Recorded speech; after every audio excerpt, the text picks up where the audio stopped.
তোমালোকৰ ৰংঘৰৰ পৰা কৈছো, ঐতিহাসিক ৰংঘৰ। ইয়াৰ পৰা তোমালোকে এটা কথা জানি লোৱা, শিবসাগর মেয়েদেরকে খেদানো হয়। এই শিবসাগর থেকেই বলছি আমি যে ভাই, যারা মেয়েদেরকে উপরে অত্যাচার করো, এই দুনিয়াটা তোমরা সৃষ্টি করো নেই, এই দুনিয়া তোমাদের ছেড়ে যেতে হবে। বুঝেছো? বাংলা ভাষা বুঝো কি? তোমালোকৰ ৰংঘৰৰ পৰা কৈছো, ঐতিহাসিক ৰংঘৰ। ইয়াৰ পৰা তোমালোকে এটা কথা জানি লোৱা, এই পৃথিৱী কাৰো বাবে চিৰস্থায়ী নহয়। ইয়াৰ যিজন ৰজা আছিল, তেখেত কিন্তু আজি নাই, তোমালোকে এৰি যাব লাগিব। গতিকে সাধাৰণ নিৰীহ যিবিলাক মানুহ আছে, যিবিলাক কৰ্মজীৱী, শ্ৰমদান কৰি নিজৰ পৰিয়াল পোহপাল কৰে, তেওঁলোকৰ ওপৰত অত্যাচাৰ নকৰিবা। তোমালোকৰ প্ৰতি এইটোৱে আহ্বান জনাইছো। কোনেও চিৰদিন নাথাকে এই পৃথিৱীত। এই ৰংঘৰৰ মালিক যিজন ৰজা আছিল, তেখেত কিন্তু আজি নাই, তোমালোকে নাথাকা। কিন্তু তোমালোকৰ কীৰ্তি, কাৰ্য, ঐতিহ্য তোমালোক ভাল কৰিলেও থাকিব, বেয়া কৰিলেও থাকিব। গতিকে এতিয়া সংশোধন হৈ লোৱা, ভুলৰ শুধৰণি আছে।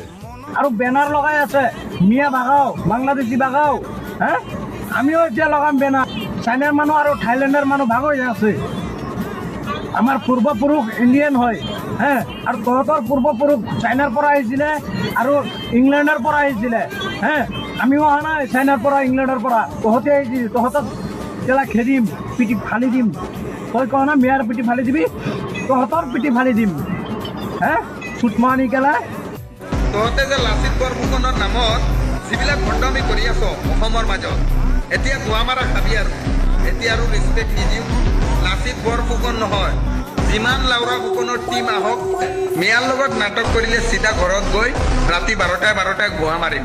এতিয়া তহঁতে মিয়া খদাৰ অভিযান চলাই আছ, আৰু এতিয়া মিয়াই কি কৰিম, তহঁতৰ মা আৰু বৈনক ৰেপ কৰিম ঘৰত গৈ ৰাতি 12টা-1টাত।